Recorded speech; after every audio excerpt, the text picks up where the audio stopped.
رحم اللہ من قرأ الفاتحہ.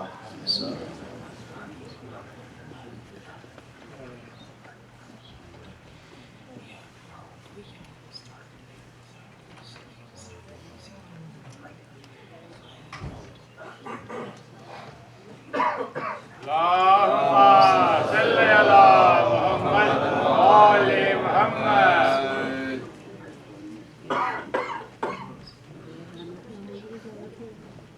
اعوذ باللہ من الشیطان اللعین الرجیم.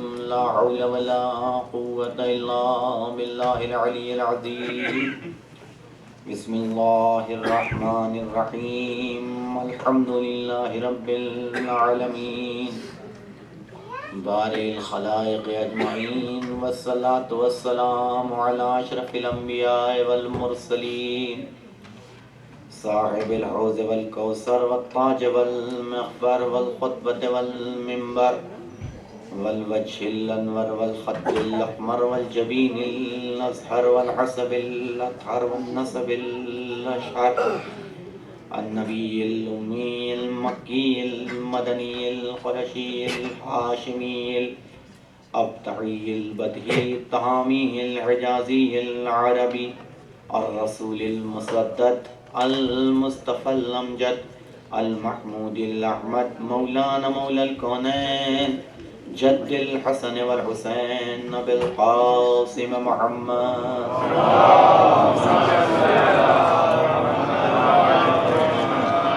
وآله الطيبين الطاهرين المعصومين، سيما بقية الله الأعظم مولانا حجة ابن الحسن العسكري.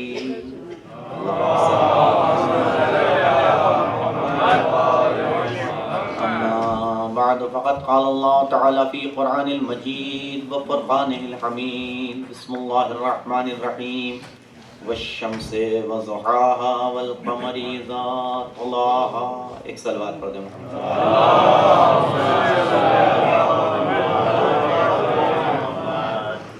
قرآن مجید کا یہ سورہ کہ جس کی 2 آیتوں کی تلاوت کا شرف میں نے آپ کے سامنے حاصل کیا ہے. خداوند عالم اس سورے کے اندر پے در پے مسلسل قسمیں کھا رہا ہے، اور قسم کھا کے اپنے کسی ارادے اور اپنے کسی مقصد کو کائنات کے انسانوں تک پہنچا رہا ہے. والشمس وضحاها، قسم ہے سورج کی اور اس کی روشنی کی. والقمر اذا تلاها، قسم ہے چاند کی کہ جب وہ سورج کے پیچھے آئے.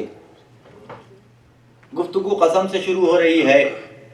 یہ گفتگو ہمارے اور آپ جیسے کسی عام انسان کی نہیں ہے کہ ہم اور آپ کسی کو اپنی بات کا اعتبار دلانے کے لیے، کسی کو یقین دلانے کے لیے، کسی کی توجہ کو جلب کرنے کے لیے قسموں کے ذریعے سے اپنی بات کو اس تک پہنچاتے ہیں اور اپنے ارادے اور اپنے مقصد کو حاصل کرنے کی کوشش کرتے ہیں.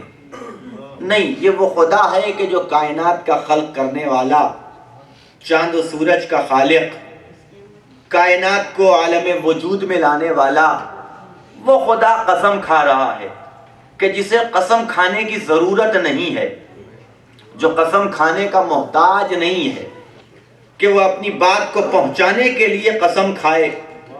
تو اب پھر بھی قرآن مجید میں 28-29 مقامات پہ خداوند عالم قسم کھاتا ہوا نظر آتا ہے کہ کہیں چاند کی قسم تو کہیں سورج کی قسم، دن کی قسم، رات کی قسم، آسمان کی قسم، زمین کی قسم، نفس کی قسم، نفس کے بنانے والے کی قسم. 13 قسمیں. تو آخر یہ قسمیں خداوند عالم نے کیوں کھائیں؟ تو اب اس کے 2 جوابات ہماری نگاہوں سے گزرے. ایک عالمانہ نظریہ ہے اور ایک عارفانہ نظریہ ہے. علماء نے کہا کہ خداوند عالم جب کسی شے کو عظمت دینا چاہتا ہے تو اس کی قسم کھا لیتا ہے، جب کسی شے کو بلندی عطا کرنا چاہتا ہے تو اس کی قسم کھا لیتا ہے، جب کسی شے کو رفعت بخشنا چاہتا ہے، مقام بخشنا چاہتا ہے، اس کی عظمت کو واضح کرنا چاہتا ہے تو خدا اس کی قسم کھاتا ہے تاکہ کائنات پہ اس کی بلندی، اس کی رفعت واضح ہو سکے۔ یہ عالمانہ اور علماء کا دیا ہوا نظریہ ہے، لیکن عرفاء نے اس سے آگے بڑھ کے ایک بات کہا نہیں، خدا جس شے کو بلندی دینا چاہتا ہے اس کی قسم کھاتا ہے نہیں، بلکہ اگر کوئی شے بلند ہوتی ہے تو خدا اس کی قسم کھاتا ہے، اگر کوئی شے باعظمت ہوتی ہے تو خدا بند عالم اس کی قسم کھاتا ہے۔ ایک صلوات پڑھ دے محمد و آل محمد۔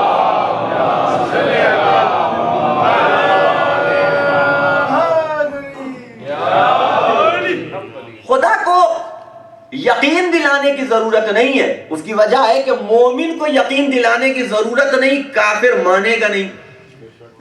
تو جب مومن کو یقین دلانے کی ضرورت نہیں ہے اور کافر یقین کرنے والا نہیں، کیونکہ وہ نہ اللہ کو مانتا ہے نہ اللہ کی کتاب کو مانتا ہے، تو لاکھ قسم کھایا کرے تو وہ کسی بات کو تسلیم نہیں کرے گا۔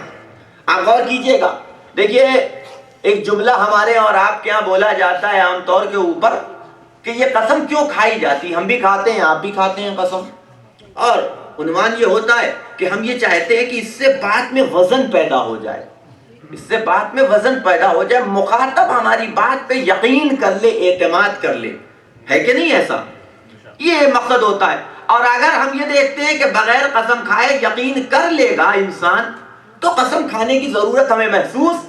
یہ اور بات ہے کہ بعض لوگ بات بات پہ قسم کھاتے ہیں، کھانے والی قسم ہے چاہے نہ ہو لیکن اس کے باوجود قسم کھائی جاتی ہے۔ ہر ایک انسان اللہ کی قسم، خدا کی قسم، واللہ باللہ تاللہ، قسموں پہ قسمیں کھائے جا رہے ہیں، جبکہ منع ہے کہ زیادہ سے زیادہ قسم نہ کھاؤ۔ کوشش کرو کہ جہاں قسم دیکھیے تمام قسموں میں اب بات آ گئی تو نوجوانوں کے لیے یہ بات بھی عرض کر دوں کہ تمام قسموں میں سب سے بڑی قسم کون سی ہے؟ قسم شرعی، جسے کہا جاتا ہے قسم شرعی۔ قسم شرعی کا ایفا کرنا واجب ہے، ضروری ہے، اور اگر نہیں واجب کر سکے اور ادا نہ کر سکے تو حکم یہ ہے کہ کفارہ دیجئے۔ قسم شرعی، اور تمام قسموں میں کسی بھی نام سے قسم کھائی جائے، ان تمام قسموں میں آپ جانتے ہیں بہتر طریقے سے وہ قسم کے جو اسم جلالہ کے ساتھ کھائی جائے، اسم جلالہ یعنی لفظ اللہ کے ساتھ، وہ قسم سب سے بڑی قسم کہلاتی ہے۔ توجہ رکھیے گا۔ اور ایک بات کہ حکم یہ ہے کہ اگر کبھی معاملہ ایسا آ جائے کہ بغیر قسم کھائے تمہارا معاملہ حل نہ ہو سکے تو بھی کوشش کرو کہ تم قسم نہ کھاؤ۔ مولا کائنات کا ایک قضیہ عدالت میں پیش ہوا کہ جہاں گواہ، قسم کھائی وہاں جاتی ہے شرعی اعتبار سے کہ جہاں کوئی گواہ نہ موجود ہو، وہاں حکم ہے کہ قسم کھلوائی جائے گی، وہ قسم کھائے کہ کسی بھی حق کو ثابت کرنے کے لیے۔ تو مولا کائنات کا حق اسی بات پہ منحصر تھا کہ امام قسم کھائیں، تو امام نے اپنے حق سے صرف نظر کیا صرف اس لیے کہ اللہ کے نام کی حرمت بچ جائے، اللہ کے نام کی حرمت کو برقرار رکھا جائے، اپنے حق سے صرف نظر کر لیا کہ مجھے میرا حق نہیں چاہیے۔